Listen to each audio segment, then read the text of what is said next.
Jon Champion. John, it's been a while since I've seen you. Good to see you, pal. Interesting times over there in England, my friend. The UK government says, okay, you can play, you can do games, yet I'm not totally sure it's that confident, is it?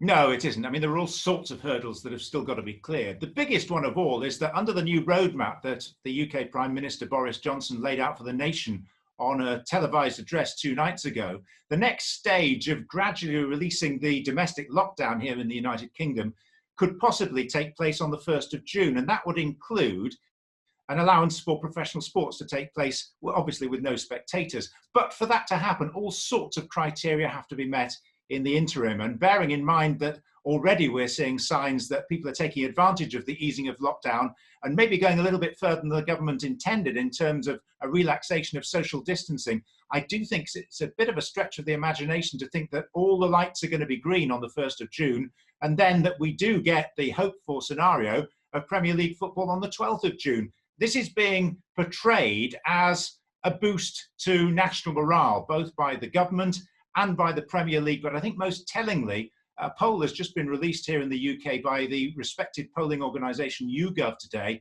that suggests that 73% of British adults do not necessarily regard the return of the Premier League as a potential boost to morale. They have bigger things to think about, their livelihoods, and football doesn't really register with them.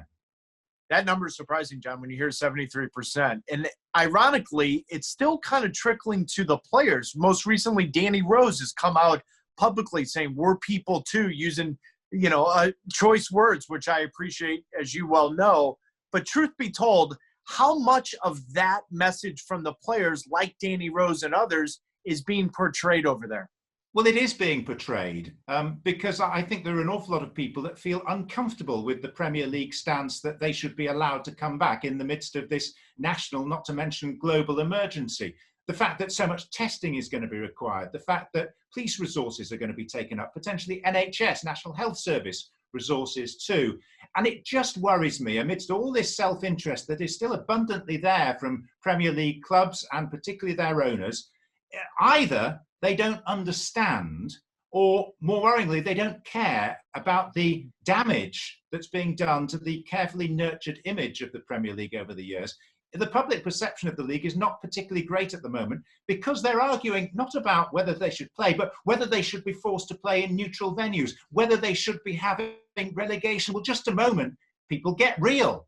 Think of the situation that we're all in at the moment. People would love to watch Premier League football, but they don't want to see billionaires and millionaires bickering about whether or not they're going to be allowed to play in their home stadiums. That's not the issue. There are far bigger fish to fry at the moment. And John, that's very interesting. You said billionaires, millionaires, because that's the exact same thing that's going on over here with Major League Baseball. The owners are asking for 50-50 revenue. The players are saying, no chance you're going to salary cap. And yet it almost feels like it's tone deaf. Because as you said it best, we all want to watch it, no matter what it is. We saw what the NFL drafted over here. We saw over the past weekend what UFC did. Is the Premier League going to come together, or is it just going to be bickering for the next 2, 3, 4 months, and then all of a sudden they're going to wave their hands and say, well, we tried?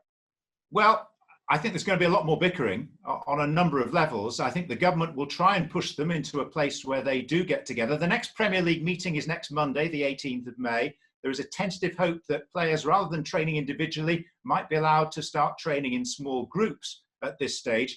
But the biggest thing that came out of yesterday's Premier League meeting, this week's edition of the weekly meeting, was that whilst many of the clubs were thinking they were going to get away without having to pay this big rebate back to broadcasters, both British and international, that's not the case. And now the best case scenario financially is that they have to pay back $420 million. Now, they could have to pay back $1 billion. 420 million, though, is still a nasty shock, I think, to a good number of those club chairmen. And maybe that, more than anything else, will kick them up the backside and persuade them that, in fact, self-interest has to come to an end. They need to get these games played. It's not necessarily the right motivation, but I think it's the one they understand the best. Good stuff, John. We'll see you this week on Banter. Look forward to it. Well, thank you very much for watching ESPN on YouTube. For more sports highlights and analysis, be sure to download the ESPN app. And for live streaming, premium content, and let's not forget as well, ESPN FC 7 days a week. Subscribe to ESPN+.